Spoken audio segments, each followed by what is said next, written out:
Hi guys, how are you? I hope you all are very good. I'm also very good.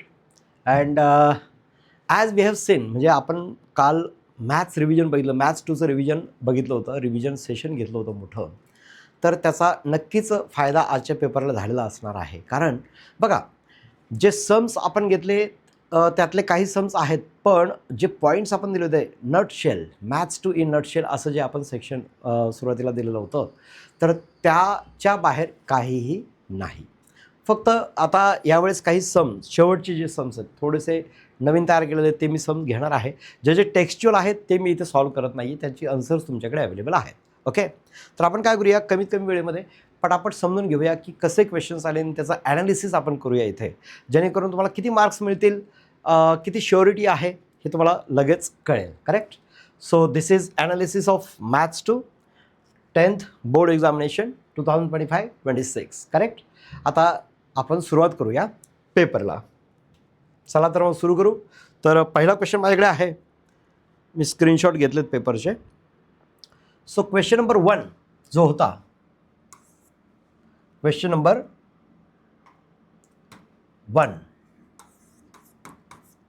A select करायचं असतं 4 ऑप्शनपैकी एक. त्यातलं first काय बघा, Pythagorean triplet. खालीलपैकी कुठला पायथागोरियन ट्रिपलेट आहे, तर हा अगदी सुरुवातीचा क्वेश्चन आपण घेतलेला होता बघा. काल मी पायथागोरियन ट्रिपलेट येतात असं अगोदरच सांगितलेलं होतं, राईट, मेगा रिव्हिजनमध्ये. तर ज्यांनी ज्यांनी बारकाईने लक्ष दिलेलं आहे आणि ज्यांना अभ्यास करायचा व्यवस्थित त्यांना हे नक्कीच आढळलं असेल. पायथागोरियन ट्रिपलेटचा क्वेश्चन येतो आणि तो आलासुद्धा, राईट.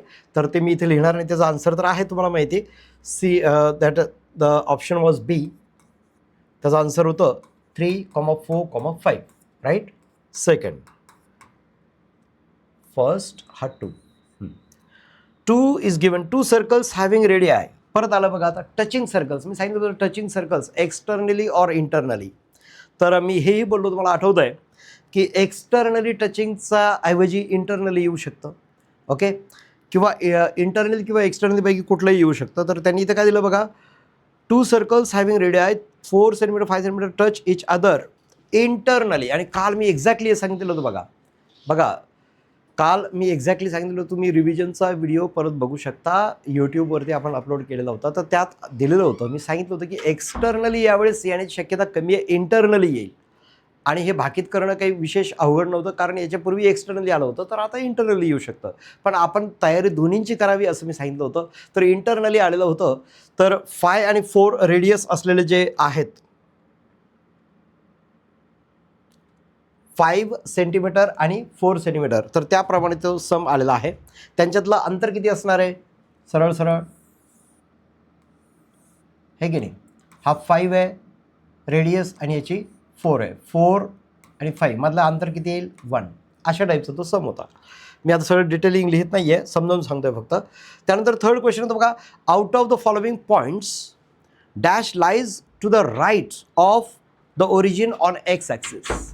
आता हा क्वेश्चन पूर्णपणे 9वीच्या ग्राफवरती डिपेंड आहे. कोऑर्डिनेट जॉमेट्री हा जो टॉपिक आहे 9वीचा 9th स्टँडर्डचा, त्याच्यावरती डिपेंड आहे. आपण त्यावेळी बघितलेलं आहे कुठला पॉईंट ॲक्सिसवरती असतो, कुठला क्वाड्रंटमध्ये असतो, त्याचे प्लस आणि मायनस साईन असलं तर आपल्याला कसं ओळखायचं.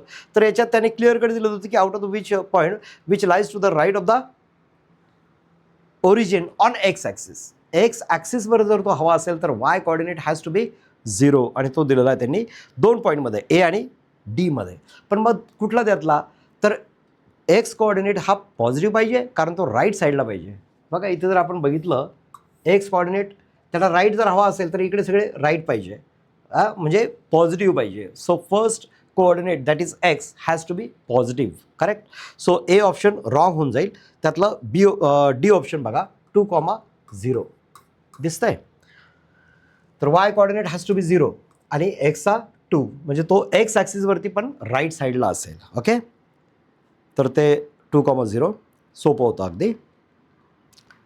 नंतर बघा, if the side of the cube is 5 centimetre, me 6 centimetre दिलेलं होतं.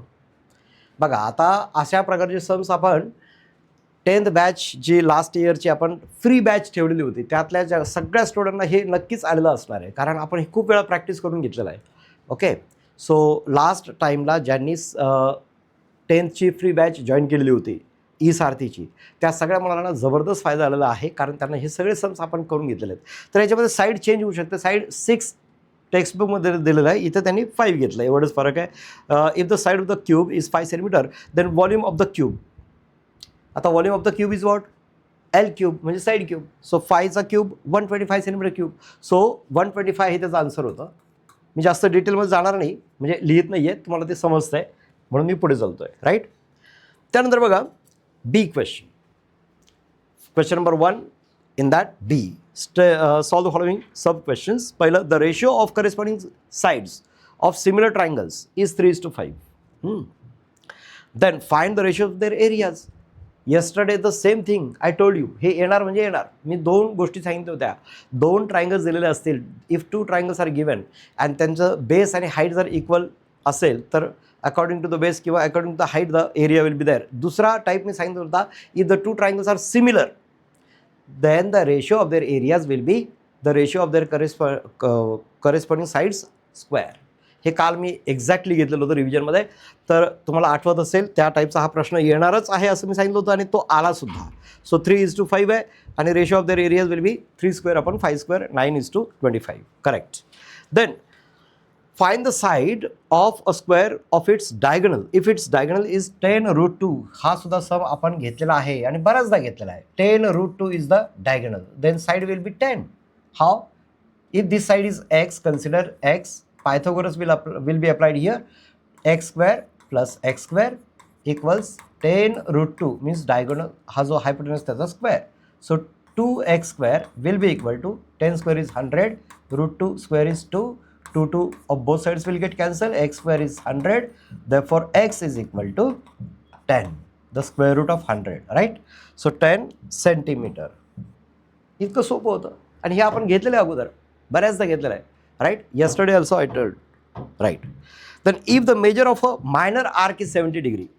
आता हा क्वेश्चन काल नाही घेतलेला, पण हा अत्यंत सोपा आहे. हा सगळ्यांना बेसिक अगदी माहिती आहे.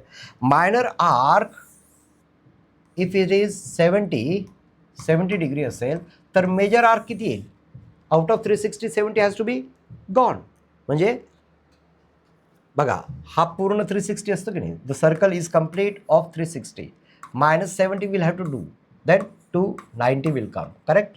So measure arc so measurement will come 290 degree, correct? Yes. So next, आता हा क्वेश्चन तर काल आपण घेतलेलाच आहे. If the angles are given 40 degree 60 degree 90 degree असे 3 होते, right.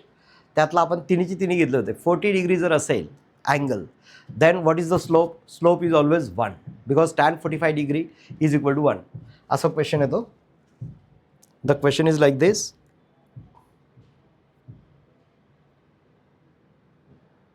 The angle made by the line with the positive direction of x axis. हा x axis असेल आणि याच्या बरोबर हा पॉझिटिव्ह साईडला 45 डिग्री अँगल बनवला असेल तर ह्या लाईनचा स्लोप काढायचा आहे. Slope m equals question mark आणि स्लोप काल आपण लिहिलंय सुद्धा. Slope equals m equals tan 45. हा जो 45 आहे यस्टरडे आय रिमेंबर मी सांगत होतो जो काही अँगल दिला असेल त्याला टॅन जोडायचा आणि टॅन जोडून त्या अँगलचा जो काही ट्रिग्नोमेट्रिक व्हॅल्यू असेल ती फाइंड करायची. What is the value of tan 45? That is 1. So slope is 1. आपण 60 घेतला होता, 90 सुद्धा घेतला होता. 90 is not defined, 60 is √3 tan 60. So tan 45 is 1. हे आन्सर तिथे अपेक्षित होतं. अत्यंत सोपं, सगळ्यांना आलं असेल. आपण जे घेतलं त्यापैकीच हे फर्स्ट क्वेश्चनचं ए आणि बी आलेलं आहे, right. Yes, I am happy with that. आता क्वेश्चन नंबर 2A, त्यामध्ये ॲक्टिव्हिटी दिलेली आहे आणि हा सुद्धा क्वेश्चन आपण घेतलेला होता, फक्त तो ॲक्टिव्हिटी न घेता असा सिम्पली घेतला होता, right. The outside part complete into outside and is equal to the tangent square असं आपण घेतलं होतं बघा, आठवत असेल तर. इथे त्यांनी तर ॲक्टिव्हिटी बेस्ड दिलेलं आहे, तरी आपण एक शॉर्टमध्ये बघूया त्याला कसं केलं ते. It is like this. So here it is given line PR is secant, okay. PQ is 3.6, PQ 3.6 है. This is S, this is R. Then QR is 6.4, असं होतं आणि पी एस फाईंड करायचा होता. मी अगोदर सांगितलं होतं याला लक्षात कसं घ्यायचं. बऱ्याचदा मुलं काय गडबड करतात किंवा काय चूक होते ते असं करतात की P S square is equal to this into this. Wrong. Complete into outside. हे खूप सोपं आहे लक्षात ठेवायला. So 3.6 plus 6.4 what is the answer. 3.6 plus 6.4 is 10 into outside is 3.6. Okay. मग आता पी एस काढायचं कसं, तर P S is equal to P S square equals 10 into 3.6 36. Therefore P S is equal to 6 answer येणार P एसचं. एवढं सोपं होतं आणि ते ॲक्टिव्हिटीमध्ये फक्त आपल्याला लिहित चालायचं होतं. You understood. करेक्ट. बघा शेवटच्या बिटवीन लास्ट लाईन आहे P S square equal 36. So P S is equal to 6. आपण इथे सॉल्व केलं ते फक्त ॲक्टिव्हिटीमध्ये लिहायचं होतं. सोपं. चलो next. If sec theta is 22/7. Yes 22/7 वाला हा सेक दिलेला आहे. आपण टॅन वगैरे वगैरे विविध रेशोज घेऊन हे सगळं केलेलं आहे. एक्झॅक्टली सेम तर येणार नाही पण यासारखे भरपूर येऊ शकतात असं आपण खूप वेळा डिस्कस केलेलं आहे. तर find the value of tan. इथं तर आपण एक सम केलेलं पण आहे ॲक्च्युली. काल आपण याची ट्रिग्नोमेट्रिक ट्रिग्नोमेट्रिक आयडेंटिटीचं फॉर्मॅटमध्ये सुद्धा हे आपण केलेलं होतं. तर ट्रिग्नोमेट्रिक रेशो आयडेंटिटी त्यांनी दिलेलीच आहे. चला त्याला आपण करूया. कशाला आपण वेळ हे करायचं बघूया. 1 plus tan square theta. 1 plus tan square theta is equal to असा बॉक्स दिलेला आहे. 1 plus tan square theta is what. Sec square theta. इथे तुमचा एक अर्धा मार्क कव्हर होईल. So 1 plus tan square theta is equal to,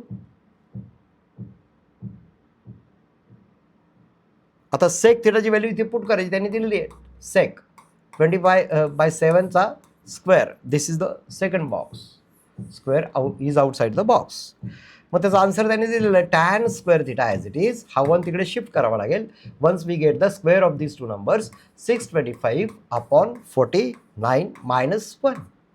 then हा number आता वरती जाईल. सो इकडे यायला पाहिजे 625 minus 49/49. Therefore tan square theta is equal to the subtraction of these two numbers is 576 which is given already upon 49. Therefore tan theta, take the square root of both sides. Square root of this is 24/7. This has to be the answer. Correct. हे सगळ्यांना आलं असावं. I am sure about that. आता हा next question आपण practice नाही केलेला but it is there in the practice set or exercise we can say. Let's see what is that. आता या क्वेश्चनमध्ये काय दिलं बघा. एक स्क्वेअर दिलेला आहे ABCD. ओके. असा स्क्वेअर आहे. This is the part and here the shaded region is there. This is X here, then C, then B, here A, and then D. So what is here? 7 centimeter. This angle is nothing but 90 degree because it is the angle of square. Now what are they saying? एक minute. काय म्हणायचं त्यांना. Okay. परत activity based आहे. Area of square is side square. So area of square मी इथे directly लिहिणार. Area of square will be equal to what. It is 7 square, that is 49 centimeter square. This will be your first box to be filled with. Then area of sector D-AXC. हा जो area आहे ह्या सेक्टरचा area दिलेला आहे तो दिलेला आहे 38.5 centimeter square. Then area of shaded region will be squares area minus this sector's area. Obviously 49 minus 38.5 त्यांनी तिथपर्यंत दिले सुद्धा. तर तुम्हाला फक्त सबट्रॅक्ट करायचं होतं. 49.0 in rough you will do 38.5. काय आलं पाहिजे होतं 10.5 सेंटीमीटर स्क्वेअर. करेक्ट. अशा टाईपचा हा क्वेश्चन होता. अत्यंत सोपा. सो 2 मधला A क्लिअर झाला आहे. मग B. आता Bचा हा क्वेश्चन तर मी सांगायला नकोच आहे कारण हा सम आपण घेतला सुद्धा होता काल. राईट. मी सांगितलेलं होतं की या काइंडचं सम येणार म्हणजे येणारच असं मी बऱ्याचदा सांगितलं आहे ॲक्च्युली. तर ज्यांचं लक्ष असतं त्यांना हे कळतं. ज्यांचं लक्ष नसलं ते इकडे तिकडे आपलं भटकत राहतात वगैरे. भटकते आत्मा. मग ते आपलं काहीतरी कमेंट्स पण फालतू टाकतात अशी लोक, पण त्यांच्याकडे आपण दुर्लक्ष करायचं. अभ्यासू लोकांनी फालतू लोकांकडे दुर्लक्ष करायचं असतं, हे लक्षात ठेवायचं.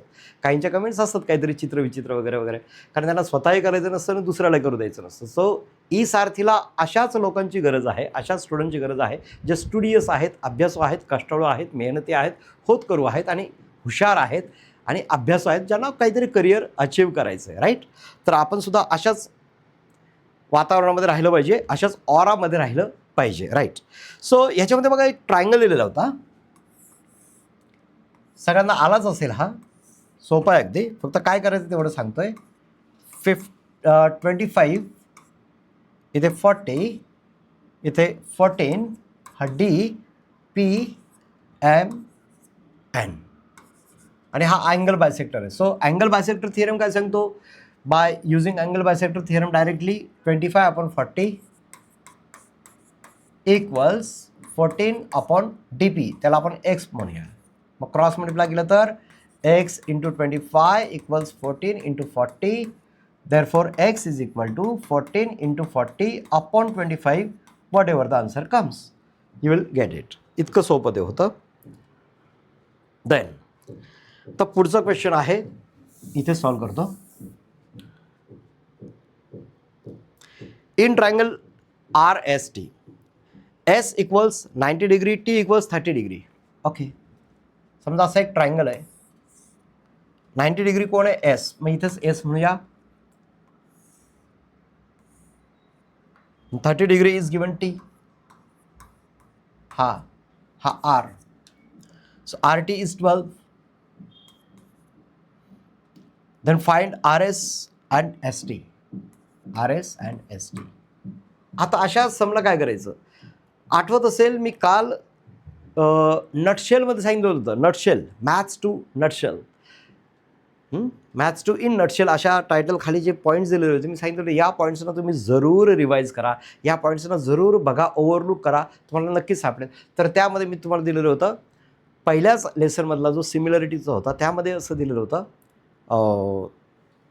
Triangles of 45, 45, 90, triangles with angles 30, 60, 90. Correct आहे, आठवत असेल तर ते जरूर बघा. म्हणतं त्यावरती बेस्ट क्वेश्चन येतो. त्यातला 30, 60, 90चा ट्रायंगल वरती बेस्ट असलेला क्वेश्चन हा आहे 30 डिग्री, 90 डिग्री, म्हणजे the remaining angle is 60 degree. Correct. एवढं एकदा क्लिअर झालं की या ट्रायंगलचे काही गुणधर्म फिक्स्ड आहेत, असे की म्हणजे ज्या ट्रायंगलच्या अँगल्स 30 डिग्री, 60 डिग्री, 90 डिग्री हे अँगल्स घेऊन तयार झालेला असतो ट्रायंगल, त्यामध्ये 30 डिग्रीच्या ऑपोजिटची साईड ही हमखास हायपोटेनसच्या हाफ असते, half the hypotenuse. That is the theorem actually. So this side 30 डिग्रीच्या opposite side R S. So R S will be half of R T, म्हणजेच 12, म्हणजे 6. करेक्ट.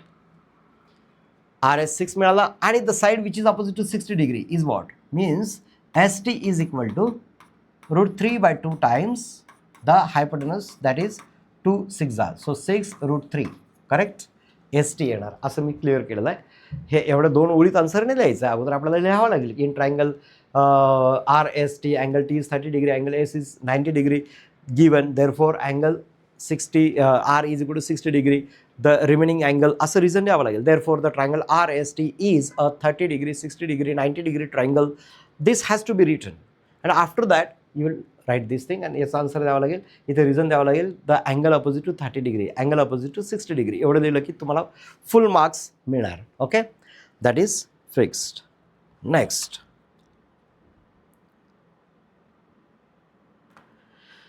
पुढचा सम तो सुद्धा आलेलाच आहे, तो सुद्धा कालचाच आहे, कालच्या रिव्हिजनमधलाच सम आहे तो. मी सांगितलं होतं the theorem of internally division. Okay, internal division of the chords हा एक थिअरम आठवत असेल. जर कॉर्ड्स इंटरनल डिव्हिजन करत असतील, इंटरनली ते डिवाइड करत असतील, तर आपण काय करत असतो त्यामध्ये, अशा टाईपचं ते आहे. If the chords are dividing each other or intersecting each other internally करतायत की नाही त्या, डिवाइड किंवा intersect, then what should be the answer? तर असं असायला पाहिजे की MD/DN इक्वल्स RD/DS. असं मी तुम्हाला सांगितलं होतं. आता मी सॉल्व नाही करणार आहे, ते आहे तुम्हाला माहिती. त्यानंतर find the coordinates of the point, mid point. Mid पॉईंटचा पण सम घेतलेला आहे काल, एक्झॅक्टली आठवत असेल, आपण स्किप केलेलं नाही. मिड पॉईंटचं थिअरम मला माहिती होतं मिड पॉईंटवरती क्वेश्चन येणारच आहे, येईलच. म्हणजे डिव्हिजन थिअरममध्ये मिड पॉईंटचं पण आहे बघा. मिड पॉईंटचं थिअरम आपण काढलं सुद्धा होतं. Find the coordinates of the mid point of the line segment joining there are 2 points. Suppose this point is P, which is given C 0, 6. This is Q 12, 20 असं दिलेलं आहे आणि याचा एक मिड पॉईंट आहे. Suppose that mid point is R. Okay, mid point म्हणजे हे दोन इक्वल आहेत. तो आरचे एक्स आणि वाय हे कोऑर्डिनेट्स आपल्याला फाइंड करायचे आहेत.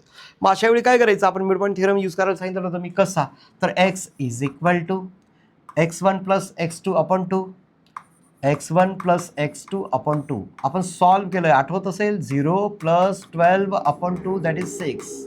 What is Y, Y is equal to y1 plus y2 upon 2. So what is y1 here, 6 plus y2 is 20 upon 2. किती, 26 अपॉन 2. काय आन्सर, 13. मग त्याचे कोऑर्डिनेट्स काय झालेत, R bracket 6,13. This we have done. अशा टाईपचा सम आपण काल घेतलेला होता, प्रॅक्टिस करून घेतला होता, कारण I was sure, damn sure that this kind of question will definitely come. आता अंक तर चेंज होऊन येणारच ना, no doubt. Numbers will be definitely change. Number जर मला कळले तर I will be the leaker of the paper. Paper leak केल्यासारखं होईल. जे की मलाही माहिती नाही पेपर काय येतो आहे, लिकेज वगैरे असं काहीच नसतं इथे. इथे फक्त असं असतं की अंदाज लावलेला असतो की what kind of question may come, right. तर त्यामुळे ह्याची प्रॅक्टिस जर तुम्ही केलेली असेल तर तुम्हाला हे सहजच सोपं केलेलं असेल, no doubt. Proof that sine square theta plus cos square theta equals 1. ती आयडेंटिटी आहे, आयडेंटिटी बेस्ड क्वेश्चन. आता तो प्रूफ तुम्हाला पुस्तकात दिलेला असल्यामुळे मी त्यात जात नाही आहे डिटेलमध्ये. पुढे कंप्लीट द ॲक्टिव्हिटी आहे. This activity will also I will not see that activity because it is given very easy. Okay, फक्त तुम्हाला फिलअप करायचे the gaps. For finding A B and B C परत ॲक्टिव्हिटी आहे. 45 degree येतं आहे, बरोबर आहे. तर तो 45 90 डिग्रीचा जो थिअरम आहे पुस्तकाचा जो ॲज इट इज दिलेला आहे तो इथे व्यवस्थित मेन्शन केलेला आहे. That's why I am not going in that. Prove that, question बीमध्ये झालं आहे, थर्डमध्ये B. Prove that the tangent segments drawn from an external point are congruent. सर्कलच्या एक्सटर्नल पॉईंटपासून जर दोन टँजंट्स ड्रॉ केलेले असेल तर त्या इक्वल असतात, तर तो थिअरम आहे. दॅट मीन्स तो सुद्धा खूप इझी आलेला आहे, तुम्ही तो सहज करू शकला असाल. Draw circle with centre O and radius 3.5. Again अशा टाईपचा क्वेश्चन आपण काल घेतलेला होता. मी सांगितलेलं होतं की टँजंट जर ड्रॉ करायचे असेल तर सर्कलवरती पॉईंट दिलेला असेल किंवा सर्कलच्या बाहेर दिलेला असेल तिथून आपल्याला टँजंट ड्रॉ करायला सांगू शकतात, राईट ना. So draw a circle with centre O and radius 3.5 centimetre. Take a point P at a distance of 5.7 centimetre from the centre. Draw tangents to the circle from P. जसं हे सगळ्यांना आलंच असणार आहे, फक्त मी रफ फिगर सांगतो इथे.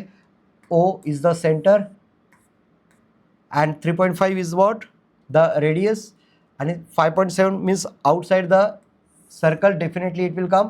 Suppose this point is P. From here we have to draw one tangent, true tangents. तर काय करायचं, अगोदर याचं हाफ डिस्टन्स काढायचं. म्हणजे कंपास एंड इथे, पेन्सिल एंड इथे असे आर्स घेतले. हे आर्स घेतल्याच्यानंतर यू गॉट दिस थिंग. हा जो काही पॉईंट असेल सपोज M, इथून इथपर्यंत अंतर फिक्स करायचं आणि असं एक अर्धा सर्कल किंवा कंप्लीट सर्कल ड्रॉ केला तरी चालेल, पण एवढं पुष्कळ आहे. हा पॉईंट याला जोडायचा, Pला इकडे वाढवायचा रे, आणि Pपासनं हा पण पॉईंट इकडे वाढवायचा आणि यांना नाव देऊन टाकायचं A B आणि सांगायचं शेवटी AP ray PA and PB are the two tangents. किती सोपं होतं. आणि याची प्रॅक्टिस तर आपण खूप वेळा घेतलेली आहे. फ्री बॅचमध्ये तर प्रचंड प्रॅक्टिस ह्या सगळ्या गोष्टींवरती झालेली आहे. त्यामुळं फ्री बॅच ज्यांनी जॉईन केलेली त्यांना हे अवघड जाणं अशक्य आहे, राईट. त्यांच्यासाठी हे सोपंच आहे. तर त्यामुळं ई सारथीचा प्लॅटफॉर्म म्हणजे best ever platform is that for state board 8, 9, 10. त्यामुळं तुमच्याही मित्रांना, तुम्हाला तर फायदा झालाच असेल ज्यांनी फ्री बॅच जॉईन केलेली होती, आणि मेगा रिव्हिजनमध्ये पण बऱ्याच जणांना याचा फायदा झाला असेल. तर प्लीज तुमच्या आप्तेष्टांना, नातेवाईकांना, मित्रांना वगैरे कळवा की ई सारथी जॉईन करा. स्वस्तात मस्त, स्वस्त आहे पण क्वालिटी बेस्ट आहे. तुम्हाला सगळं काही सुंदरपैकी इथे मिळणार आहे. गायडन्स वगैरे. तर इतर गोष्टी काही करायच्या गरज नाही. ऑफलाईन कोचिंगची अजिबात आवश्यकता नाही.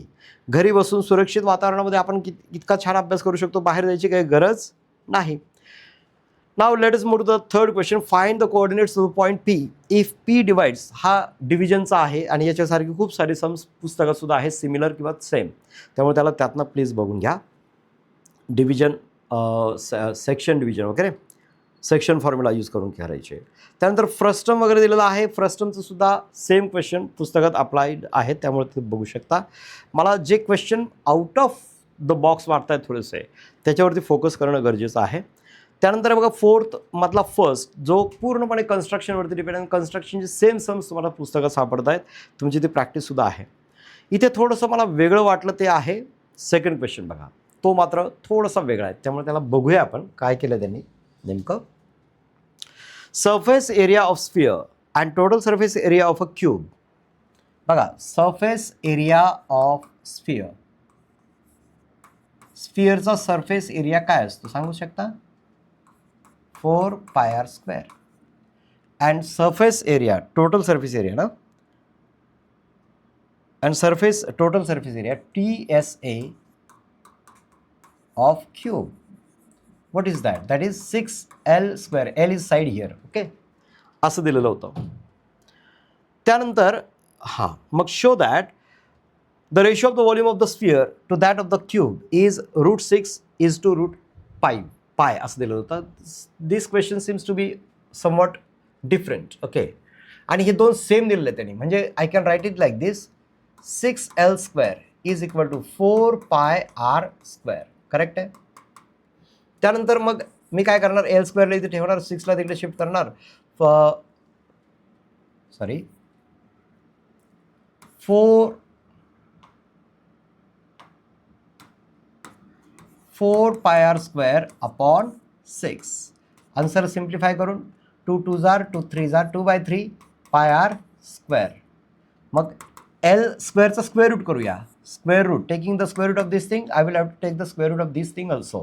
So square root of this thing will be 2/3 πr².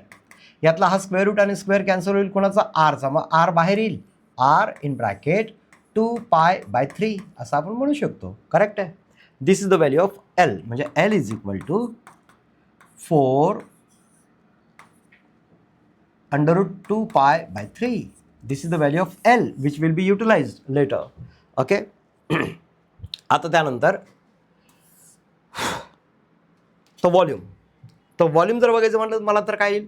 Volume of sphere. स्फिअरचा व्हॉल्यूम काय असतो? 4/3 πr³. Correct. And what is the volume of cube? Volume of cube is what? L³. आता L³ आहे तर मग L³ मला इकडे इक्वल टू मी घेऊ शकतो की याचा पण क्यूब मला करावा लागेल. करेक्ट आहे की नाही? सॉरी इथं 4च्या ऐवजी R पाहिजे. आपण R घेतला नाही इथे, हा R. This R I am referring. So R. Okay, मग आता मला काय करावं लागेल?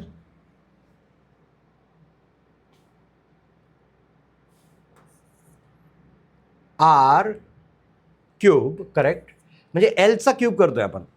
L इज R bracket √2π/3. So I will have to take the cube of L³. So R³ आणि हा जो आहे उरलेला पार्ट 2π/3 त्याचा सुद्धा काय करावं लागेल? क्यूब घ्यावा लागेल. बरोबर आहे इथपर्यंत? Am I right or not? L³ is this much. Okay, आता त्याने काय सांगितलं? यांचा रेशो म्हणजे दिस अपॉन दिस करायचं आहे. मग मी काय करेल? रेशो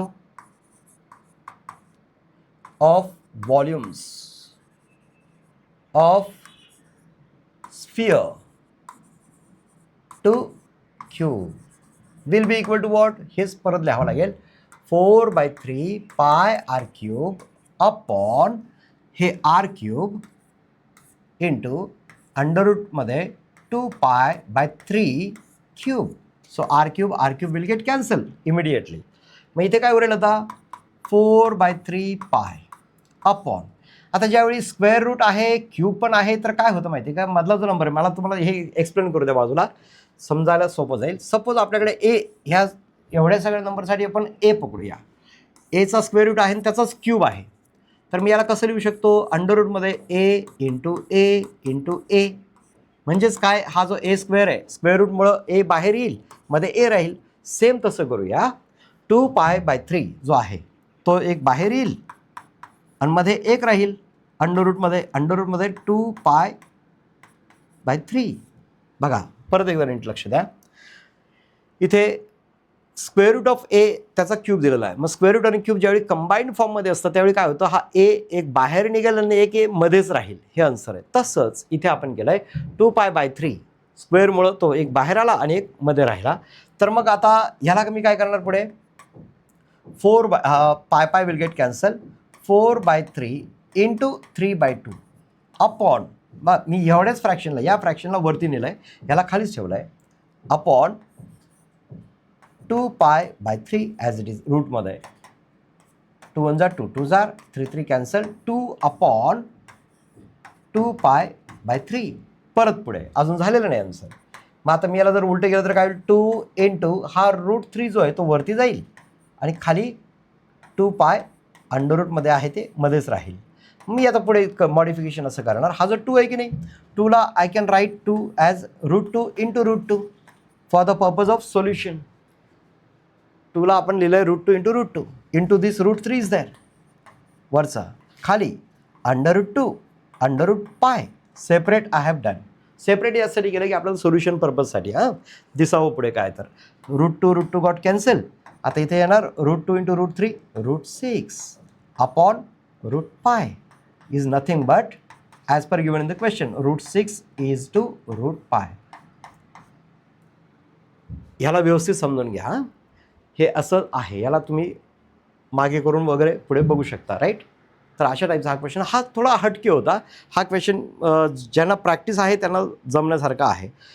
ओके, त्यात काही विशेष असं नाही. आणि त्यानंतरचा जो क्वेश्चन होता की नाही, की ट्रायंगल ABC AXB AYC वगैरे वगैरे, हा टेक्स्च्युअल क्वेश्चन असल्यामुळं नसेल तो जमला तर हा खालचा तर तुम्हाला शुअर होता. त्यामुळे तुम्हाला 3 पैकी 2 सोडवायचे होते. तुमचं ते करेक्ट झालेलं येणार होतं तुम्हाला, राईट.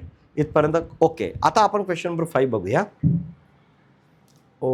आपल्याकडे ह्याला मिटवता येणार नाही, मी थोडंसं मागे जातो. Shall I rub this? Yes, याला रब करूया आपण.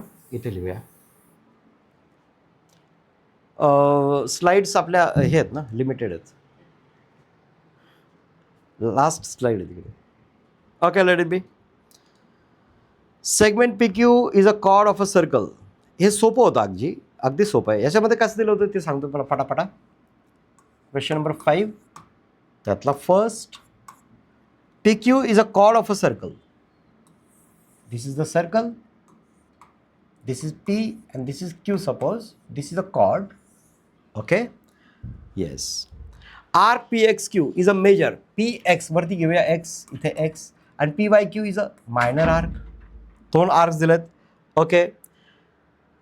POQ is central angle. Let center be here O. POQ हा central angle आहे. Okay. Then draw the figure from the given information we have drawn. पहिलं त्यातलं क्लिअर झालं. सेकंड क्वेश्चन त्यातला सब क्वेश्चन असा आहे. What is the sub question? Sorry, एक minute. हां, सेकंड क्वेश्चन सब क्वेश्चन आहे, find the measure of angle PXQ. PXQ चा मेजर अँगल किती येईल? त्यानंतर PYQ हा ॲड. मग आता बघा, आता ह्याचा अँगल आणि ह्याचा अँगल किती यायला पाहिजे? PXQचं किती येईल? हाफ ऑफ अँगल POQ, म्हणजे अँगल म्हणजे major arc PXQ will be half of major angle POQ. बरोबर आहे का? Major of reflex angle. Okay. तर का बरं तसं?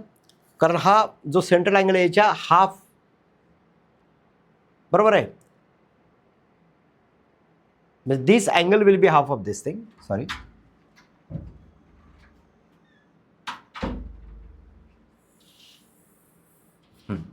हा जो अँगल आहे की नाही याचा, हा जो अँगल आहे, हो,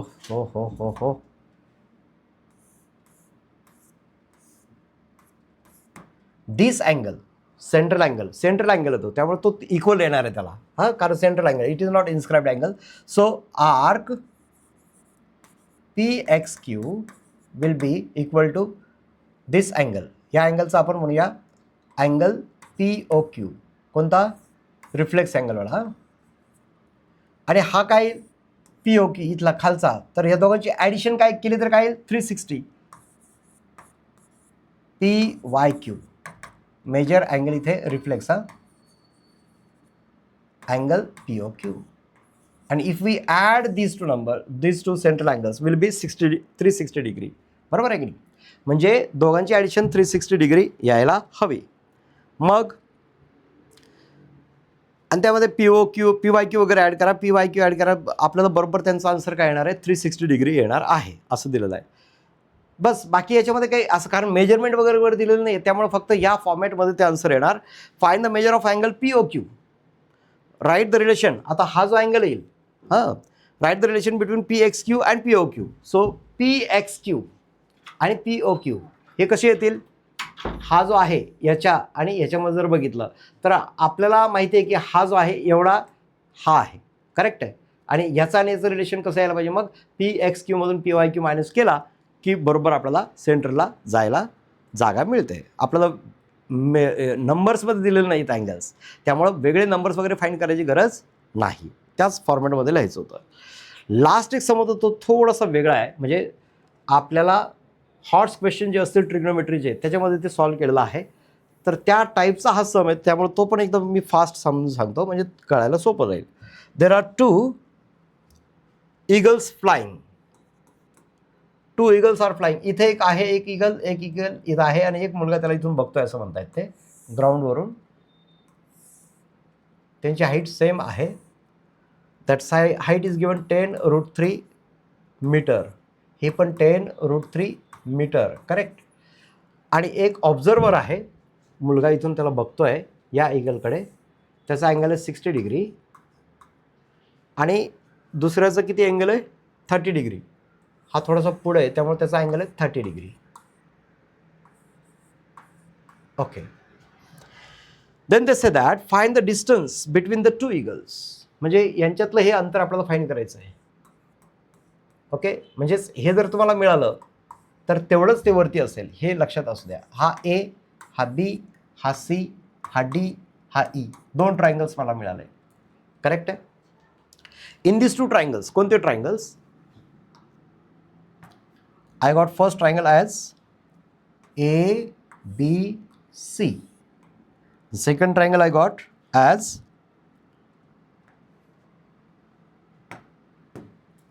ED and C. करेक्ट आहे. आता या 2 ट्रायंगल्सच्या रेशोमध्ये जर आपण घेतलं तर आन्सर निघायला पाहिजे.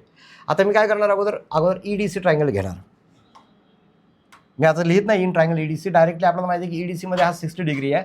So tan 60 degree I am writing which is equal to this ED upon DC. ED is given 10√3 upon DC. Suppose we don't know, so DC as it is. Tan 60 is what? √3. So DC तिकडे जाईल, √3 इकडे येईल, तर कसं होईल ते? Therefore 10√3 upon √3 is equal to DC. Therefore DC is equal to 10. कळलं असेल, √3 got cancelled, 10. So DC if we got 10 meter. Now let us move to ABC. आता ABC मध्ये हा अँगल 30 डिग्री आहे. So tan 30 degree again. tan 30 degree is equal to what? This 10√3 upon BC. BC म्हणजे suppose आपण याला x पकडूया, x plus 10 पकडूया, x plus 10. कळलं असेल BC. So tan √3 is what? 1 upon √3.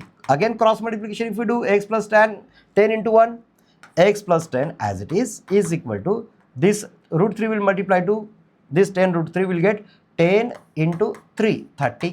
कारण √3 into √3, 3. So 30 we got. So x is equal to what then? X equals 10 तिकडे जाऊन मायनस होईल. 30 minus 10 will get 20. 20 meter. 20 meter is this distance. And the same distance will be here also. 20 meter. Therefore, the distance between the 2 eagles is 20 meter असं clear होत आहे, right. तर अशा टाईपचं हे सगळं आहे. अत्यंत सोपा पेपर आहे. फक्त हे 2 हा सम थोडासा बाहेरचा आहे. बाहेरचा म्हणण्यापेक्षा यासारखी क्वेश्चन, सिमिलर क्वेश्चन्स आहेत ट्रिग्नोमेट्रीच्या आपल्या टेक्स्ट बुकमध्ये सुद्धा आहेत.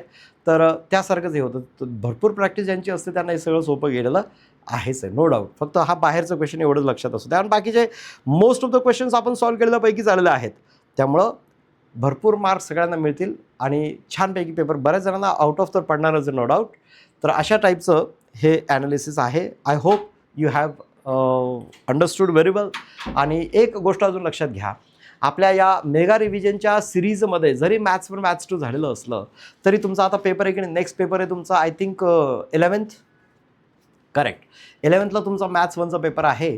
तर उद्या म्हणजे 10th मार्चला उद्या आपल्याकडे रिव्हिजन रिव्हिजन सेशनच्या सिरीजमध्ये, मेगा रिव्हिजनच्या सिरीजमध्ये सायन्स 1चा पेपर तुमच्याशी असाच डिस्कस केला जाईल मेगा रिव्हिजनच्या स्वरूपात. त्यासाठी ई सारथीमध्ये जे प्रितेश सर म्हणून आहेत, आपल्या सायन्स 1चे फिजिक्सचे एक मेंटॉर, अगदी एक्सपर्ट व्यक्ती आहे.